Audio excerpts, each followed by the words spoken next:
पुन्हा एकदा नगर रोडला भीषण अपघात कसा झाला काय झाला तुम्हाला संपूर्ण सांगणार आहे. आपल्या व्हिडिओमुळं नगरचा रोड पुन्हा एकदा तयार होण्याच्या मार्गावर होता असं मला वाटायला लागलं, कारण की एकदम जबरदस्त असं काम चालू होतं.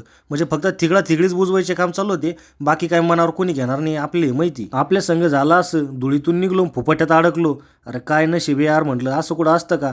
चांगले कपडे घालून नगरला चाललो, अख्खा बुरखा झालो. मागच्या वेळेस जे गुडघ्याभर खड्डे होते ते काय आपल्या यावेळेस दिसत नव्हते. टँकरचं ऑइल लीक झाल्यामुळं अख्ख्या रोडवर ऑइल सांडलं आणि त्या कारभारामध्ये एक डायरेक्ट बोलेरो एन10 रोडवरून खाली घसरत गेली. नशीब कोणाला काही झालं नाही, दुखापत नव्हती झाली, म्हणून तरी नशीब बरं आहे. मला वाटलं रोडला ओके झाला नाही का, एकदम जबरदस्त रोडचं काम झालंय, पण काही नाही. दळबद्री रोड तो दळबद्रीच राहणार आहे. नगरचा रोड आहे ना, कधी सुधारायचा आणि कधी नाही काहीच कळाना. मागचं पाटण पुढचं सपाट असं रोडचं काम केलं होतं यांनी. कंटेनर वाल्याचं माझा काय 7 जन्माचं नातं आहे काय माहिती भाऊ, मला पुढंच जाऊन द्यायना. पण नाही बरं का, एकदम इमानदारीत आणि एकदम नियमामध्ये गाडी चालवित होता.